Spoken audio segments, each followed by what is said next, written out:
Hello, everybody. My name is Rachel Patterson. Just in case you haven't watched one of my videos previously, I have been working on my practicum project with a focus in nursing administration regarding self-scheduling in the OR setting. Throughout this project, we have discovered that there is staffing dissatisfaction when it comes to having the preset schedules, as well as having predetermined on-call schedules, and also a lack of visibility with PTO schedules, just to be able to plan for anything that happens while somebody might be off of work. And so one of the asks from our team members has been to have a digitalized form of a PTO calendar, as well as a digitalized form of an on-call sign-up. And they asked for self-scheduling in those two aspects with guidelines. And so throughout the project, we've taken time to sit down and discuss a variety of different topics as far as what does that mean for the OR. And it's really interesting. I found an article that talks about the effect of self-scheduling on organizational justice and work attitudes through leader-member exchange. It's a cross-sectional study using propensity scores. And so in this study, it discussed that there really isn't a lot of information out there or long-term studies on self-scheduling and what the outcomes are related to retention. It does say that it is already known that there's more control over working hours, can moderate negative effects of shift work on work-life balance, vitality, mental health, and stress symptoms. So we do know that does benefit employees.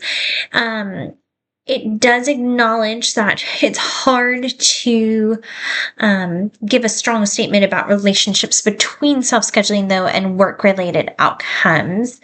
The hope is, through this project, just that we increase overall staffing satisfaction. But the article that I had today talked about different feedbacks that staff have provided, and that on the surface, many employees agree that self-scheduling seems great. They want to have control over their working hours while meeting organizational needs. But there are some people out there that don't want that and would like the fixed schedule.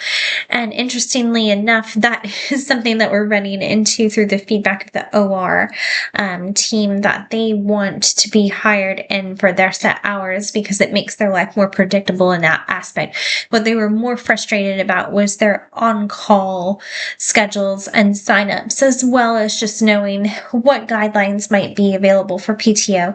The PTO calendar was formerly on a paper documentation only available at the front charge desk, and so it was rather difficult for team members to be able to be at home and say, hey, I'm trying to plan a vacation, let me talk with my family, let me see who's off. It was a lot of, oh, I have to wait till I can get to work before I can tell you when I can take off, because unfortunately the OR doesn't utilize shift select, which is something that other units do utilize in the facility. So throughout our project, we have worked to have a digital format created with the help of our informatics team. And so I'm really looking forward to the outcome of that whole platform being rolled out to the team, because I think that it's really going to be very user-friendly. It will allow access at any given point in time, and then it will also help facilitate on-call schedules a little bit better, just because teams can go ahead and look, and they've agreed that a rotating schedule would work best for that self-scheduling to make it even. But really proud of how far everything has come through so far, and that the team is very cautious with how we approach. So more to come in that, but just wanted to share the article and show that we don't have a lot of long-term studies on self-scheduling, but the overall thoughts are that it is beneficial to a work-life balance. Thank you.